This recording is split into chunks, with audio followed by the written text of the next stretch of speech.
아파트에는 주목 몇 그루가 심겨져 있습니다. 오래된 아파트여서 대부분 다 잘 자라고 있는데 언젠가 산책길에 보니까 바람이 세게 분 그 다음 날이었는데 한 그루가 비스듬하게 쓰러져 있었습니다.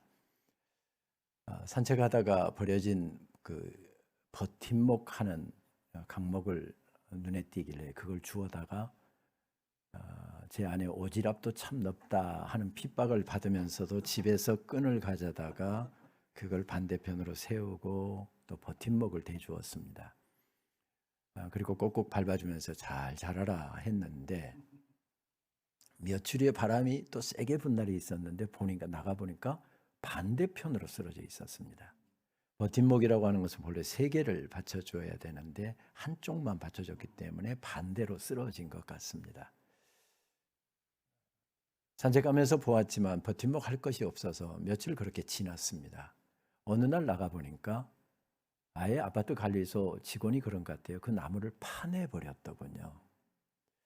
사실 주목이라고 하는 나무는 고산지대에서 서식하는 나무인데 흔히 살아서 1000년, 죽어서 1000년 간다라고 하는 참 귀한 나무죠. 저는 강원도 화천에서 군복무를 하면서 500년대 소대장으로 근무를 했는데 화학산에 벼락 맞은 주목들이 꽤 많이 있었습니다. 진급을 앞둔 대대장이 상관들에게 아마 선물을 하려고 그런 것 같아요. 아예 부르더니 소대원들 다 데리고 가서 숫자 상관하지 말고 며칠 동안 그걸 캐오라는 임무를 주었습니다. 산등성이에 있는 벼락 맞은 주목 뿌리채 깨서 그걸 끌고 내려온다는 것은 보통 일이 아니잖아요. 근데 또 군대에서 안 되는 일도 없습니다. 그래서 그거 병사들하고 끌어내려서 M60이 트럭에다가 어느 정도 차면 제가 선탑해서 그걸 목공소에다 갖다 주었습니다. 거기까지 제 임무가 끝입니다. 근데 몇 번 목공소에를 갔는데 가서 보니까 이 목공소에 손질을 하고 니스를 칠해놓으니까 완전히 걸작품으로 바뀐 것을 보았습니다. 저는 그래서 그 나무가 굉장히 귀한 나무라고 하는 생각을 가졌는데 관리소 직원에게는 그거 그냥 골치 아프게 하는 나무 정도로 생각을 한 것 같습니다. 만약에 버팀목이 있었다고 한다면 그 나무는 그렇게 뽑히지 않았을 것입니다. 이렇게 버팀목은 어린 나무가 자라가는데 필수적인 품목이지요. 그런데 복역원 시인은 이렇게 버팀목에 대해서 소개를 하면서 참 멋진 시를 한 편 남기고 있습니다. 이런 내용의 시입니다. 태풍에 쓰러진 나무를 고쳐 심고 강목으로 버팀목을 세웠습니다. 산 나무가 죽은 나무에 기대어 섰습니다. 그러던 얼마간 죽음에 빚진 채 삶은 싹이 트고 다시 잔뿌리를 내립니다. 꽃을 피우고 꽃잎 몇 개 뿌려주기도 하지만 버팀목은 이윽고 사가 없어지고 큰 바람 불어와도 나무는 눕지 않습니다. 이제는 사라진 것이 나무를 버티고 있기 때문입니다. 산나무가 죽은 나무를 버티고 있다라고 하는 이야기가 또 그것이 사라진 뒤에도 나무는 우뚝 서 있다라고 하는 표현이 정말 아름답습니다. 학교 중책을 맡아 허덕이다가 이 시를 읽으면서 저도 모르게 미소가 번졌습니다. 그렇지, 버팀목 되는 것이지. 그러다가 사가 없어지는 것이지. 주님 오시는 그날까지 그렇게 내가 서 있는 자리에서 내게 맡겨주신 사명 감당하다 보면 세워지는 역사는 주님께서 하신다는 말씀이지 하는 생각이 들었습니다. 그런데 시의 마지막 부분에서 시인은 이렇게 그의 노래를 이어갑니다. 내가 허여이 길 가다가 만져보면 죽은 아버지가 버팀목으로 만져지고 사라진 이웃들도 만져집니다. 언젠가 누군가의 버팀목이 되기 위하여 나는 싹 틔우고 꽃 피우며 살아가는지도 모릅니다. 시인은 오늘 우리들의 기억을 소환합니다. 사람 인자가 보여준 것처럼 그냥 된 인생 아무도 없답니다. 누군가가 거기에 우뚝 서 있었기에 오늘의 내 인생이 여기 서 있다는 말씀이지요. 그러면서 시인은 어김없이 세상 떠난 저희 부친에 대한 기억을 떠올리게 했습니다. 만져보면 죽은 아버지가 버팀목으로 만져지고 이 부분 읽다가 울컥하는 마음이 들었습니다. 그렇습니다. 누구나에게든 이런 버팀목이 있을 때 세워지는 역사는 계속된답니다. 민족이 흔들리고 교회가 무너져 내리고 있을 때 오늘 말씀 속에서도 버팀목으로 우뚝 서 있는 한 사람을 만나게 됩니다. 예레미야라고 하는 인물의 기록해 놓은 긴 말씀을 저는 한 학기 동안 전에 이 말씀을 연구하느라고 한 학기 동안 씨름한 적이 있었습니다. 그러면서 가진 생각은 한 가지였습니다. 이 사람처럼 설교자로 사역자로 살기는 정말 힘들겠다. 어떻게 이렇게 살아낼 수 있었을까? 신비감이 드는 설교자입니다. 오늘 읽은 예레미야서의 말씀은 이렇게 시작되죠. 왕궁뜰이라고 하는 장소와 함께 갇혀 있음을 강조하면서 말씀이 시작됩니다. 예레미야서 30장에서 33장은 심판의 메시지가 들려진 다음에 위로와 회복의 내용을 담고 있는 메시지이지요. 그 결론부에 해당되는 말씀이 오늘 본문 말씀입니다. 그런데 그 말씀을 보게 되면 아주 독특한 이런 순서로 말씀이 전개되고 있는 것을 발견할 수가 있습니다. 먼저는 상황 소개가 먼저 나옵니다. 왕궁뜰에 갇혀 있었다. 그리고 두 번째 말씀으로 이어지는데 여호와의 말씀이 임하였다라고 하는 예레미야가 계속해서 공식적으로 사용하고 있는 공식 문구가 나타나고 있습니다. 위기의 순간에 하나님께서는 말씀하셨고 예레미야는 그 말씀을 들었답니다. 설교가 먼저 한 것이 아니고 하나님께서 말씀을 주셨고 그 말씀이 가슴 속에서 넘쳐나서 그 말씀을 증거했다는 그런 뜻이지요. 말씀이 들려왔으니 주옥과 같은 하나님의 말씀이 들려왔으니 가슴이 떨렸겠죠. 바로 그렇게 말씀을 경험한 사람이 그 다음 말씀으로 보게 되면 고백 형식을 취합니다. 2절 말씀이죠. 이 일을 행하시는 여호와 그것을 만들며 성취하시는 여호와 그 이름을 여호와라 하는 이가 이같이 이르시는도다. 이것을 바로 우리는 하나님의 자기 계시라고 이야기하죠. 하나님께서 당신 스스로를 드러내시는 구조입니다. 하나님께서 일하고 계심과 역사하고 계심을 스스로 하나님께서 드러내십니다. 예레미야에게 드러내셨죠. 그 하나님의 스스로 드러내시는 그 놀라운 사랑이 아니라고 한다면 예레미야도 그 사명을 감당할 수 없었을 것이고 하나님의 계획을 알 수가 없었을 것입니다. 그렇게 하나님의 말씀을 경험하게 되죠. 그러면서 그 말씀을 경험한 사람이 어떻게 하죠? 메신저 형식을 그 다음에는 취하고 있습니다. 이 일을 행하시는 여호와 그것을 만들며 성취하시는 여호와 그의 이름을 여호와라 하는 이가 이같이 이르시는도다 말씀을 한 다음에 이 말씀이 재미있는 것은 이 말씀의 여러 번역들을 보면 번역들이 약간의 차이가 있다는 것입니다. 특별히 최근에 번역된 현대 번역들을 보게 되면 우리가 읽고 있는 성경하고 약간 다르게 번역되어 있는 것을 발견하게 됩니다. 표준 세 번역으로 먼저 읽어볼까요? 땅을 지으신 주 그것을 빚어서 제자리에 세우시는 분께서 나에게 말씀하셨다. 그 이름이 주이신 분께서 말씀하셨다. 앞에서는 이 일을 행하시는 여호와 했는데 현대 성경들은 뭐라고 번역합니까? 땅을 지으신 주, 창조주 하나님을 드러내고 있습니다. 마틴 루터가 번역했던 독일어 성경도 읽어보면 이 부분을 모든 것을 만든 주님 역시 하나님의 창조주 되심을 강조하면서 번역을 하고 있는 것을 발견하게 됩니다. 왜 이렇게 번역이 되었을까? 땅을 지으신 주로 번역한 것은 바로 이 지으신이라고 하는 동사가 분사형으로 되어 있기 때문에 이런 번역들이 다 가능합니다. 어떻게 번역하든지 간에 오늘 말씀에 나타나는 만들다, 짓다, 성취하다 이런 동사들의 히브리어 원어는 히브리어 동사는 그냥 아무 때나 쓰는 동사가 아니라 반드시 하나님과 관련해서 그러니까 주어가 반드시 하나님이어야만 사용할 수 있는 동사들입니다. 예를 들면 성취하다라고 번역된 바라라고 하는 히브리어 동사는 창세기 1장 1절이 사용하고 있는 말씀입니다. 히브리어로 읽으면 버레시트 바라 엘로힘 그렇게 성경이 처음 시작됩니다. 여기서 바라라고 하는 동사가 사용되잖아요. 마지막 부분에 엘로힘이라고 하는 주어, 하나님이라고 하는 주어가 사용되고 있는 것을 발견하게 됩니다. 이 단어들은 하나님의 존재와 하나님이 행하시고 있는 일을 드러내는 동사들입니다. 그러니까 그냥 읽어서는 안 되는 동사고, 이 동사는 하나님이 어떤 분이시고 그 하나님이 우뚝 서 계셔서 지금 하나님께서 행하시는 일들, 그것과 관련된 동사들이라는 말씀입니다. 이 일을 지으시고 이 일을 행하시는 분, 바로 하나님과 연결되고 있습니다. 그분의 성품과 그분의 임재와 그분의 현존이 가능해질 때 거기서 일어나는 일들을 드러내는 말씀들이죠. 무엇을 강조하고 있습니까? 하나님의 일하고 계심. 하나님의 일하고 계심. 조금 더 구체적으로 표현하면 하나님의 주권을 강조하고 있습니다.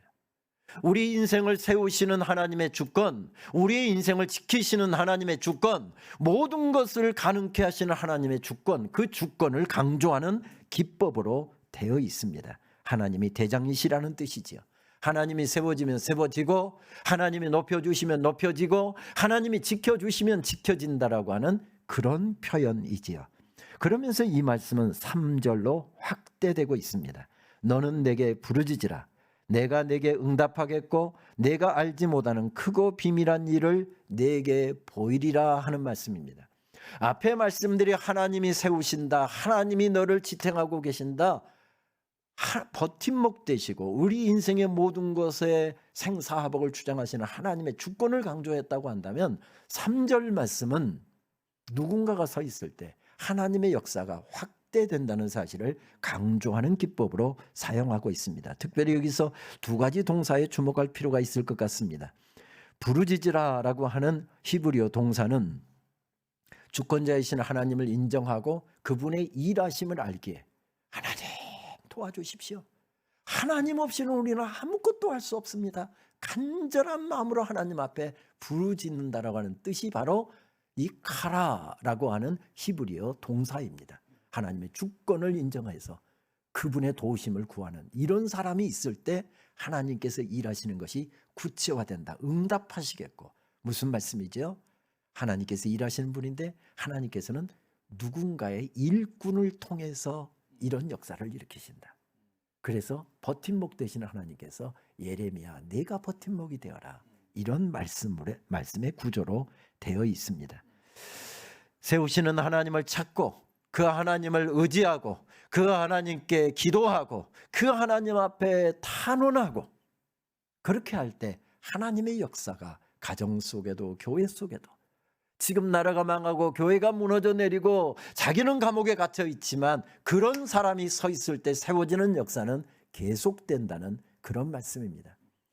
500년 동안 이어져 왔던 나라가 무너져 내리고 있을 때 하나님께서는 1901년 5월 달에 평양의 미국 북장로교 선교사 작은 사랑방에서 학생 2명을 데리고 한 학교가 시작되게 하셨습니다.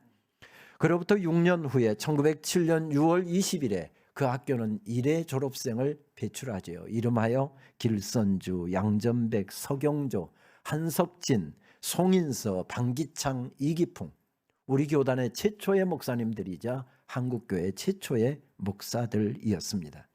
그런데 재미있는 것은 학생들의 나이입니다.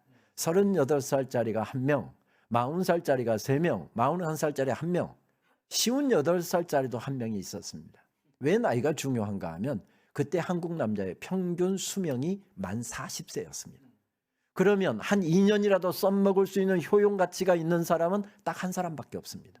나머지는 언제 세상을 떠날지 언제 폐기 처분될지 모르는 그런 존재들이었습니다.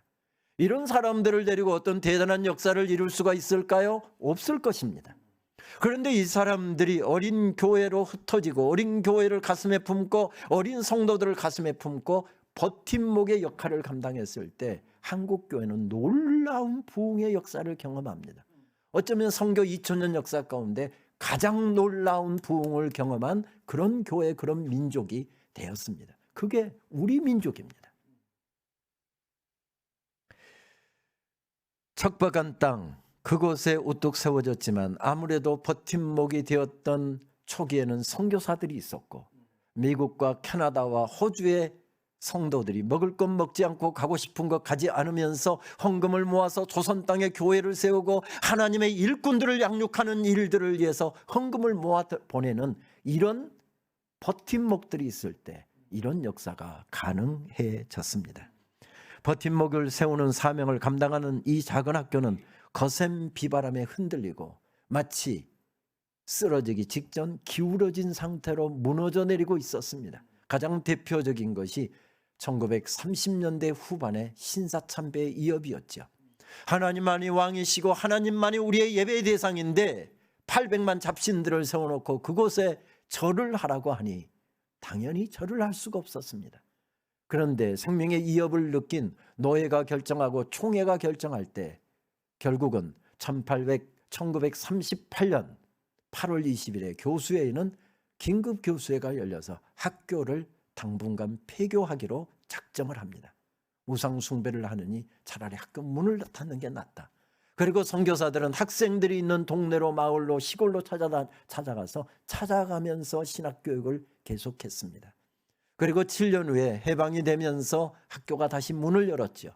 그러나 또 다른 이업이 있었습니다. 공산주의의 이업이었습니다. 4대 교장이었던 김인준 목사님은 공산주의에 협조하라고 하는 그런 이업을 받다가 끝까지 거부를 하다가 결국은 총살을 당했습니다. 제가 22대 총장인데 4대 교장은 그렇게 순교를 당했고, 그리고 학생들과 재학생들 몇 명과 동문들 몇 명은 총살을 당해서 어떤 사람은 구덩이에 산채로 생매장되어서 순교를 당합니다. 그래서 결국은 더 이상 그곳에서 신학교육을 이어갈 수가 없어서 무작정 모든 교사와 모든 것을 다 버려두고 서울로 내려왔습니다. 갈 곳이 없었습니다.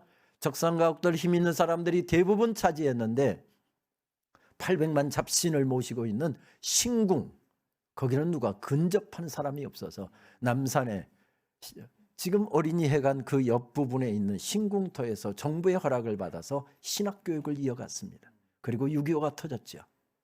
대구로 부산으로 피난을 가서 미군 24인용 텐트 얻어다가 쳐놓고 신학교육을 이어갔습니다. 왜요? 버팀목이 필요하기 때문에 그랬습니다. 그렇게 해서 그렇게 버팀목을 세우려고 하는 이런 몸부림을 통해서 여러분들을 목양하시는 신기영 목사님이 거기서 탄생을 했고요. 버팀목이 있을 때 세워지는 역사는 계속되기 때문에 그렇습니다. 개교 120주년을 작년 준비하면서 엎드려 있을 때 하나님께서 제게 마음에 그런 음성을 주셨습니다. 평양에서 강나루에 이르는 동안 그 모든 역경의 시간에 세워질 수 있었던 것은 버팀목들이 있었기 때문이다. 내가 버팀목이 되어라. 버팀목이 되어서 무너지는 교회를 견고하게 세워갈 버팀목이 될 사람들을 세워라. 내가 버팀목이 될 때만 그 일은 가능해진다. 하나님께서 그런 마음을 저에게 주셨습니다. 그렇습니다. 저절로 되는 일은 아무것도 없습니다.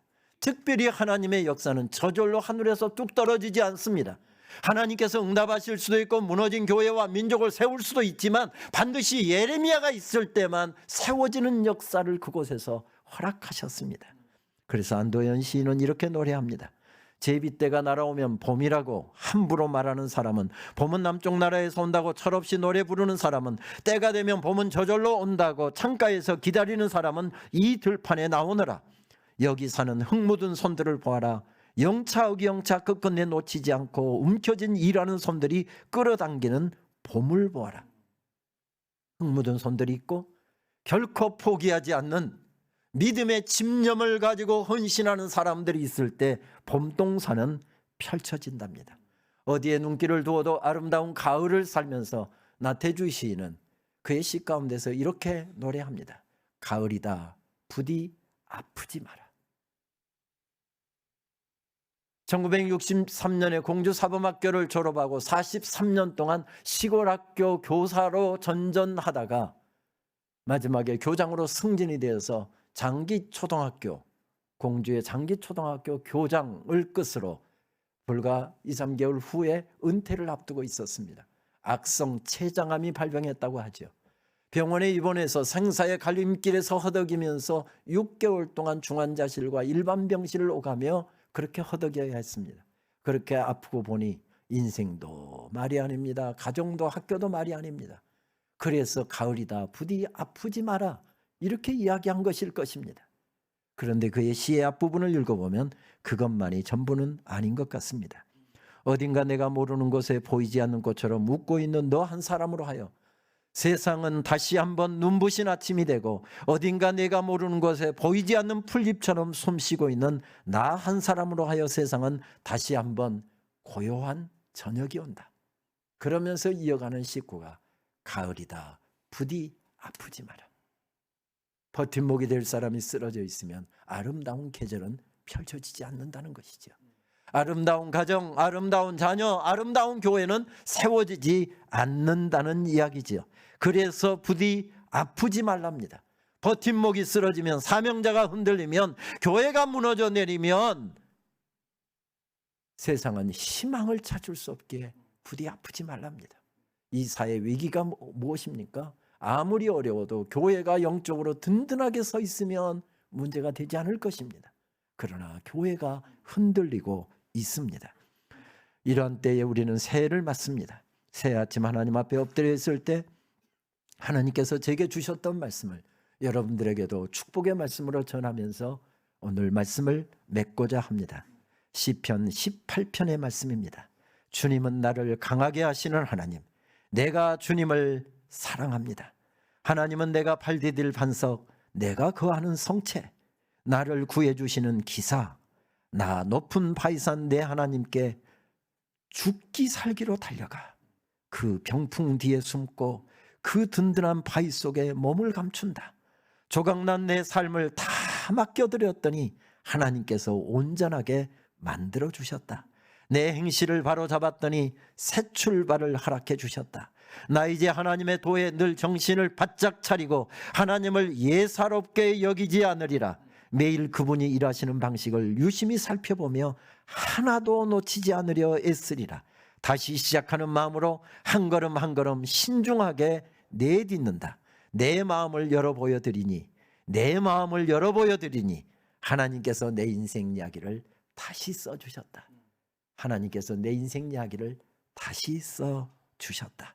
선물로 허락받은 이 새해가 우리 모두에게 이런 축복의 한 해, 묶여있고 어두움 가득 같지만 하나님께서 우리 인생 이야기를 새롭게 써주시는 그런 복된 한 해가 될 수 있게 되기를 바랍니다. 기도하시겠습니다. 주님 감사합니다. 선물로 귀한 새해를 허락해 주셨습니다. 주님 감사합니다. 말씀 붙잡고 새벽 제단에 엎드려 기도하면서 이 새해를 주님 앞에 더 멋지게 살아내려고 안간힘을 쓰는 우리 이양교회 성도님들, 주님 바라보실 때 참 예쁘시지요. 주님 칭찬해 주시고 넉넉히 달려갈 수 있는 새 힘을 허락하여 주옵소서. 캄캄한 어둠의 시간들을 보내고 있습니다. 길이 보이지 않는 곳에서는 빛을 비춰주셔서 길을 잘 찾아가게 해주시고, 길이 없는 곳에서는 길을 내시는 하나님께서 새 길을 늘 열어주셔서 우리 성도님들 올 한 해 복된 한 해 되게 하여 주옵소서. 우리는 나 하나 구원받고 나 하나 잘 먹고 잘 사는 것으로 끝나는 것이 아니라 하나님께서 맡겨주신 사명을 수행하도록 건강도 주시고 삶의 여러 가지 축복도 허락해 주셨는데, 주님 자녀들을 위해서 내가 버팀목이 되게 하시고 교회를 위하여 내가 버팀목이 되게 하시고 어두워져가는 타락한 세상을 향하여서 버팀목이 되는 우리 귀한 사명까지 잘 감당할 수 있도록 도와주시옵소서. 예수님의 이름으로 기도하옵나이다. 아멘.